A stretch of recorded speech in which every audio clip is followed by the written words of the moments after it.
আসসালামু আলাইকুম। প্রিয় দর্শক, অন্য মঞ্চের আলোচনায় আপনাদের সকলকে আমন্ত্রণ জানাচ্ছি। আসসালামু আলাইকুম।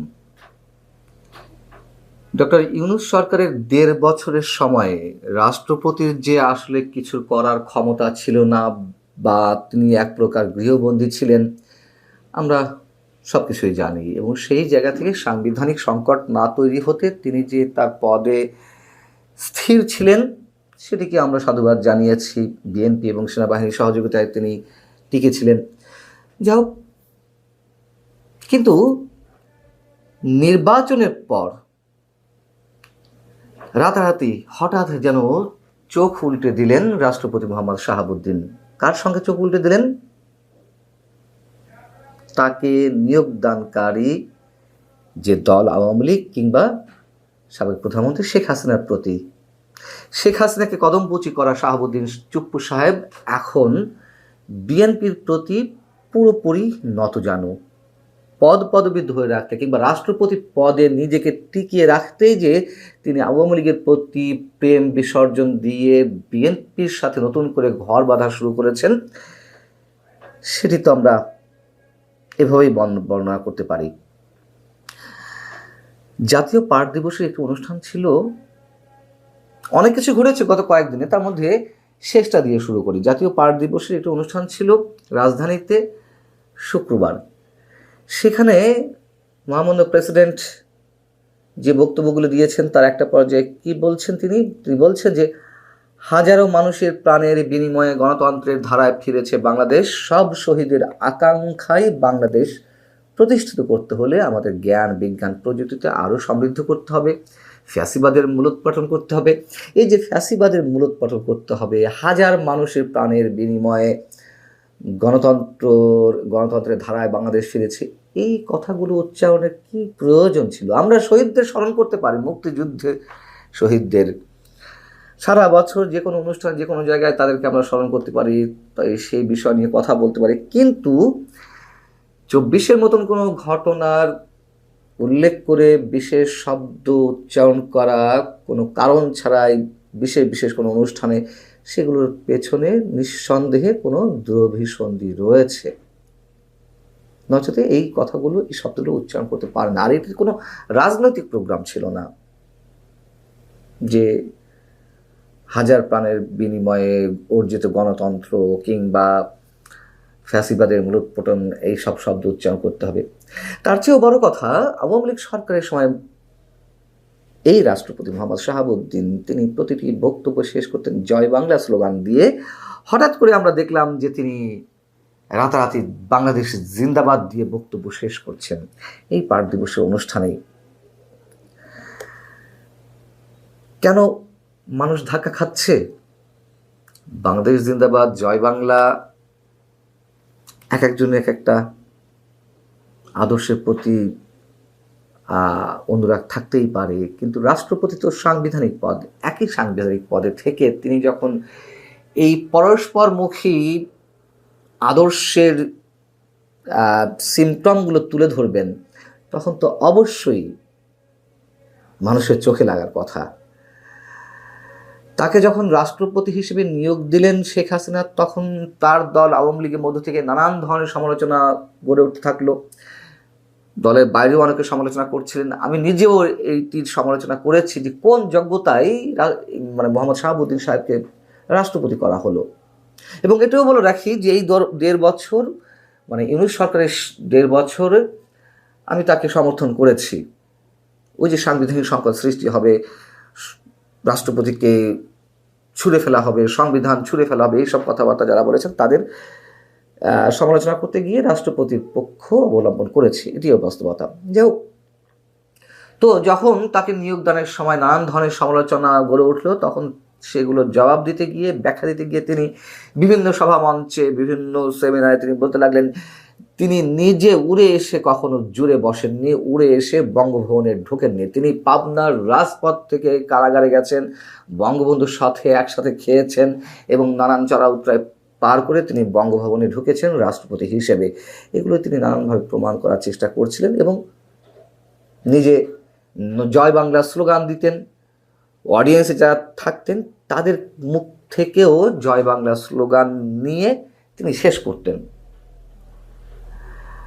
5 আগস্টের পট পরিবর্তন এবং বিএনপি সরকারের দায়িত্ব গ্রহণের পর কালের কণ্ঠকে সাক্ষাৎকার দেওয়া থেকে শুরু করে পার্ক দিবসের অনুষ্ঠান এবং সেখানে বাংলাদেশ জিন্দাবাদ বলে তার বক্তব্য শেষ করা, অনেক কিছুতেই এখন তিনি তুমুলভাবে নিজেকে প্রশ্নবিদ্ধ করে তুলেছেন মানুষের সামনে। শুধু এই নয়, তিনি তো 12 মার্চ বর্তমান সরকারের সময় প্রথম পার্লামেন্ট অধিবেশনে যে বক্তব্য দিতে যাচ্ছেন, রাষ্ট্রপতির ভাষণ থাকবে সেখানে তিনি 24শে গণ অভ্যুত্থানের কথা উল্লেখ করবেন। আচ্ছা, সেটি তো করবেনই, করার কথাই, তখন সরকারের লিখে দেওয়া স্পিচে তাকে বলতে হবে। কিন্তু তার কি এইটুকু ক্ষমতা ছিল না যে তিনি সেখানে পার্ক দিবস অনুষ্ঠানে যেমন বলতে পারতেন বাংলাদেশ চিরজীবী হোক, বাংলাদেশ দীর্ঘজীবী হোক, তিনি জয় বাংলা বা বাংলাদেশ জিন্দাবাদ এই বিতর্কের মধ্যে নাও থাকতে পারতেন। তিনি কালের কণ্ঠকে দিয়ে যে সাক্ষাৎকার দিলেন যে বিএনপি চাইলে তিনি থাকবেন, না থাকলে সসম্মানে তিনি পদ ছেড়ে দেবেন, তিনি ছেড়ে দিতে পারতেন। রাষ্ট্রপতি হয়েছেন, 5 বছর কেন পূরণ করতেই হবে? কোনো দরকার ছিল না। এবং তিনি যে বক্তব্য দিতে যাচ্ছেন সেখানেও তিনি মৃদু আপত্তি করতে পারতেন, যেহেতু আমি বলছি বাস্তবতা জায়গা থেকে, আওয়ামী লীগের প্রতি অনুগত থেকেই তিনি যে বক্তব্য, যে ভাষণ পার্লামেন্ট অধিবেশনে তুলে ধরবেন সেখানে তো মিথ্যার বেসাতি করা হবে। তার কারণ যে 1400 মানুষ হত্যাকাণ্ডের শিকারের কথা বলা হচ্ছে, সেই 1400 মানুষ নিহত তো আওয়ামী লীগের হাতে হয়নি। যদি সরকারি ভাষ্য অনুযায়ী হয় সেটি 832 জন, স্বাস্থ্য মন্ত্রণালয়ের প্রজ্ঞাপন অনুযায়ী। বাকি মানুষ তো 5 আগস্টের পরে হয়েছে, অসংখ্যবার এই বিষয়ে কথা বলেছি। তাহলে তাকে সেই 1400 মানুষের কথা উল্লেখ করতে হবে যে আওয়ামী লীগের হাতে 1400 মানুষ নিহত হয়েছেন, তাকে গণহত্যার কথা বলতে হবে। এবং এই কথাও তো এখন প্রতিষ্ঠিত যে আন্দোলনে যারা নিহত হয়েছেন এই মানুষগুলো সব আওয়ামী লীগ সরকারের আইন শৃঙ্খলা রক্ষাকারী বাহিনী বা আওয়ামী লীগের ক্যাডারদের হাতে নিহত হননি। এটি বাস্তবতা। তৃতীয় পক্ষ রয়েছে, স্নাইপার রাইফেলে কথা অসংখ্যবার আমাদের আলোচনায় এসেছে, এগুলো নতুন করে বলতে চাই না। কারা হত্যাকাণ্ডগুলো ঘটিয়েছিল? তাহলে সংসদে রাষ্ট্রপতি ভাষণে তিনি তার নিয়োগকৃত যে দল বা যে সরকার বা প্রধানমন্ত্রী তাদের সবার বিরুদ্ধে তিনি একযোগে গণহত্যার অভিযোগ নিয়ে আসবেন। এতটাই ব্যক্তিত্ব সম্পন্নহীন তিনি, এতটাই ব্যক্তিত্বহীন যে পদ পদবি ধরে রাখতে তাকে এসব কথা উচ্চারণ করতে হবে, সংসদে দাঁড়িয়ে মিথ্যা বলতে হবে। যারা মিথ্যা বলেন তারা বলেন, সে বিষয়ে কিছু বলছি না, রাষ্ট্রপতি তাকে তো মিথ্যা উচ্চারণ করতে হবে। আমি মনে করি তিনি পদত্যাগ করলে এই মুহূর্তে কি হতো, কোনো সব ধরনের সাংবিধানিক সংকট তো তৈরি হতো না। এতদিন তিনি যেমন বলে আসছেন যে কোনো সাংবিধানিক শূন্যতা যাতে সৃষ্টি না হয় সেজন্য তিনি পদ ছাড়তে চাননি, বিএনপিও সহযোগিতা করেছেন, এই জন্য সেনাবাহিনী সহযোগিতা করেছেন। এখন তো নতুন দল ক্ষমতা এসেছে, তারা নতুন রাষ্ট্রপতি নির্বাচন করবেন। আওয়ামী লীগের বিরুদ্ধে কথা বলতে শুরু করেছেন, জিন্দাবাদ বলতে শুরু করেছেন, সব কিছু বলতে পারেন। এবং যেসব অধ্যাদেশ এতদিন তার নামে বেরিয়েছে তাকে জোর করে বা এক ধরনের অস্ত্রের মুখে রেখে বিভিন্ন অধ্যাদেশে তাকে স্বাক্ষর করতে হয়েছে, আমরা জানি। আমি তো প্রথমেই বলছিলাম যেগুলো আমরা বুঝি যে তাকে কাঠের পুতুলের মতন শোকেসে থাকতে হয়েছে, স্রেফ অলংকার হিসেবে বঙ্গভবনে তিনি নিজেকে টিকিয়ে রেখেছেন। কিন্তু এখন তো আর তা নয়। বিএনপিও চাইছে শাহাবুদ্দিন চুপু সাহেবকে রাষ্ট্রপতি হিসেবে রেখে দিতে। তাদেরও নানান ধরনের কৌশল আছে, যে আওয়ামী লীগের নিয়োগ দেওয়া রাষ্ট্রপতির মুখ দিয়ে নানান ধরনের বক্তব্য তাদের পক্ষে নিয়ে আসাবে। এটা তাদের রাজনৈতিক কৌশল হতে পারে এবং সেদিক থেকে তারা গেইন করতে পারেন। আবার ডক্টর ইউনূসের যে রাষ্ট্রপতি হওয়ার একটি গুঞ্জন শোনা রয়েছে, অন্তত সেটিও তারা পাশ কাটাতে পারেন বর্তমান রাষ্ট্রপতিকে দিয়ে, বহাল রেখে, যে না আমরা এই মুহূর্তে কোনো চেঞ্জ করতে চাইছে না। তার যে মেয়াদ আছে 2028 এপ্রিল পর্যন্ত, সেই পর্যন্ত তিনি তার মেয়াদ পূর্ণ করবেন, সাংবিধানিক ধারাবাহিকতা তিনি রক্ষা করবেন। বিএনপি যে চাইছে এটি তার দলের মহাসচিব মির্জা ফখরুল ইসলাম আলমগীরের কথাই আরও কয়েকদিন আগে সেটি পরিষ্কার হয়েছে। যখন রাষ্ট্রপতি কে হচ্ছেন এই প্রশ্নটি তার উদ্দেশ্যে ছুড়ে দেওয়া হলো সাংবাদিকদের পক্ষ থেকে, তিনি বললেন যে আপাতত কোনো নতুন রাষ্ট্রপতির দরকার নেই, এই মুহূর্তে রাষ্ট্রপতি নির্বাচনের কথা বিএনপি ভাবছে না, এবং সংবিধান অনুযায়ী বর্তমান রাষ্ট্রপতির মেয়াদ পূরণ করার জন্য তার যথেষ্ট সময় রয়েছে। তার এই বক্তব্য নিঃসন্দেহে অনেক বেশি ইঙ্গিতপূর্ণ। অর্থাৎ বিএনপিও চাইছে তাকে ধরে রাখতে, তিনিও চাইছেন রাষ্ট্রপতি পদে যে কদিন আছেন টিকে থাকতে চান। কে ক্ষমতা ছাড়তে চায়, ক্ষমতা থাক আর না থাক, পদবি কে ছাড়তে চায়। কিন্তু প্রশ্ন হচ্ছে এই ব্যক্তিকে রাষ্ট্রপতি পদে নিয়োগ দেওয়া নিয়ে যখন চারিদিক থেকে নানান সমালোচনার তীর শেখ হাসিনার দিকে বিঁধছিল, সেই শেখ হাসিনা কি এখন কিছু অনুভব করছেন, উপলব্ধি করতে পারছেন তার রাজনৈতিক জীবনের বিভিন্ন ক্ষেত্রে কতটা গুরুত্বপূর্ণ ভুল তিনি বিভিন্ন সময় করেছেন? উত্তরটি পাবো কিনা জানি না।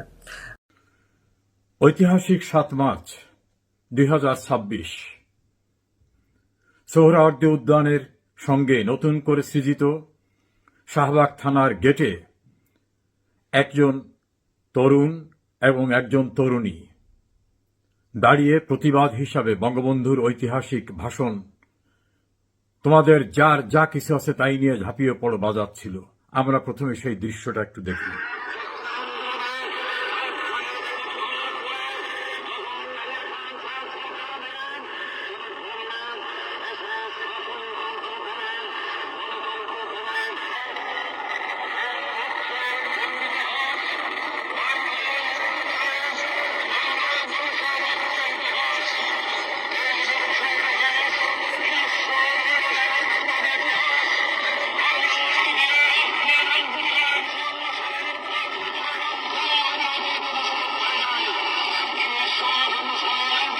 এটা বাজেটা হচ্ছে কারণ আমাদের বিশ্ববিদ্যালয়ের একজন শিক্ষার্থীকে পদার্থ বিজ্ঞান বিভাগের আসিফ সরকারকে ধরে নিয়ে আসা হচ্ছে দুপুরে বঙ্গবন্ধুর ভাষণ বাজানোর জন্য।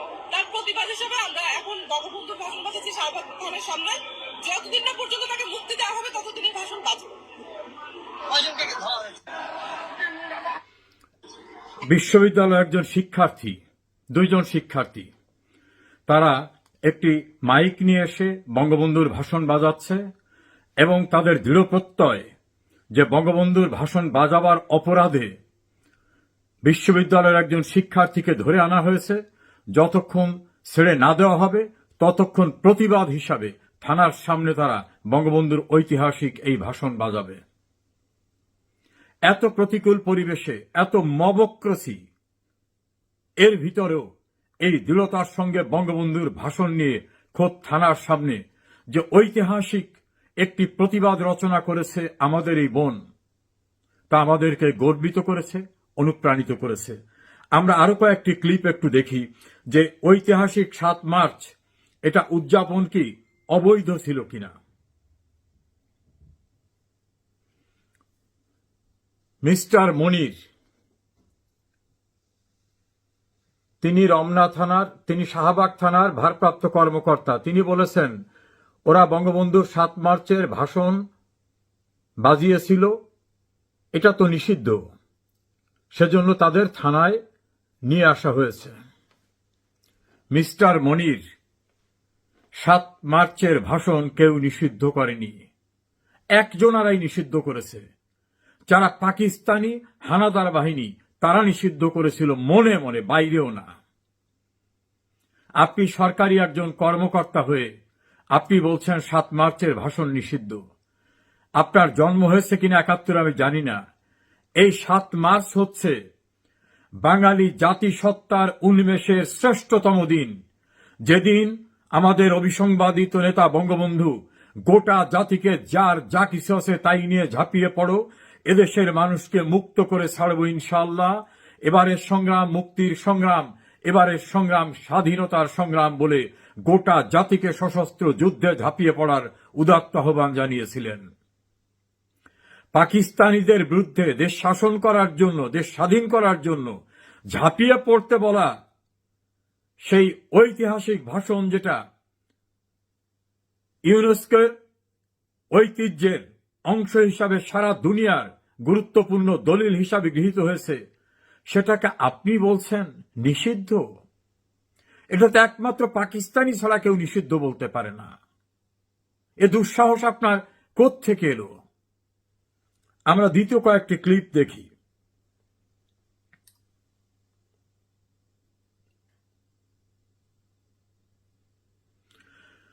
বিএনপির স্ট্যান্ডিং কমিটির মেম্বার মুক্তিযোদ্ধা মেজর হাফিজ কি বলছেন? মুজিবুর রহমান অত্যন্ত বড় মাপের একজন নেতা ছিলেন, ইতিহাসে তাকে যথার্থ মূল্যায়ন করবেন।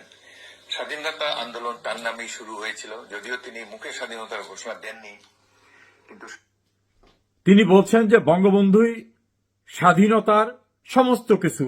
আমরা তার কয়েকটি ক্লিপ আরো একটু আমরা দেখি।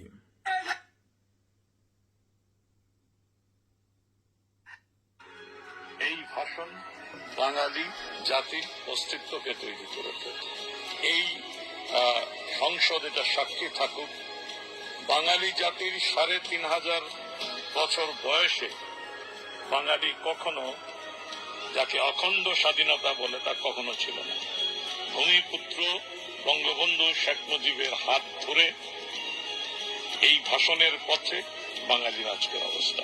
সো ওয়ার্ল্ড কি বললো সেটা পরের কথা, আমি সেটা সবচেয়ে বড় কথা। এই আমাদের সবার সম্মিলিত অস্তিত্বই এই ভাষণকে মহিমান্বিত করে।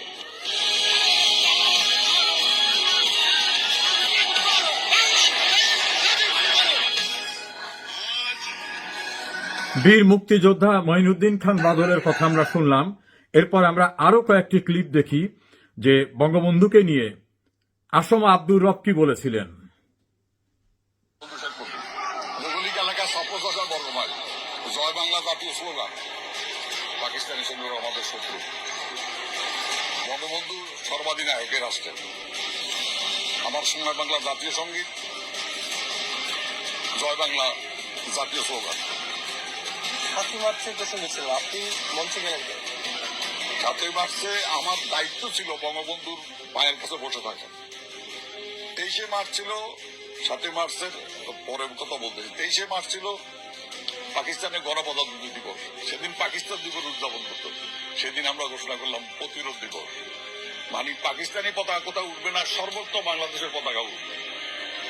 তারপর তো শেখ মুজিব স্বাধীনতা চাইনি, এই কথা বলা থাকে। আবার কেউ কেউ বলে উনি জয় বাংলার পরে জয় পাকিস্তান বলেছেন। ৭ই মার্চে আমি মঞ্চে ছিলাম, আমার দায়িত্ব ছিল, উনি জয় বাংলা বলে শেষ করেছে, এরপরে একটা শব্দ বলে নাই। যারা বলেন যে বঙ্গবন্ধু জয় পাকিস্তান বলে শেষ করেছে, তাদের জবাবটা সেদিন প্রত্যক্ষভাবে যিনি উপস্থিত ছিলেন সেখানে আসমা আব্দুর রব, তিনি বলেছেন বঙ্গবন্ধুর ৭ মার্চের ভাষণকে কেন্দ্র করেই মুক্তিযুদ্ধের সূচনা। মেজর জিয়াউর রহমান, যিনি পরবর্তীতে জেনারেল জিয়া হয়েছেন, রাষ্ট্রপতি হয়েছেন, বর্তমান প্রধানমন্ত্রীর পিতা, সাবেক প্রধানমন্ত্রী বেগম খালেদা জিয়ার স্বামী, তিনি ১৯৭৩ সনে একটি জাতির জন্ম নামক যে নিবন্ধ লিখেছিলেন, তৎকালীন সাপ্তাহিক বিচিত্রায় ছাপা হয়েছিল, সেখানে তিনি লিখেছেন বঙ্গবন্ধুর ৭ মার্চের ঐতিহাসিক ভাষণ আমাদের কাছে গ্রিন সিগন্যাল হিসাবে বিবেচিত হল। গ্রিন সিগন্যাল পেলাম আমরা, সেভাবে আমার প্রস্তুতি শুরু করলাম।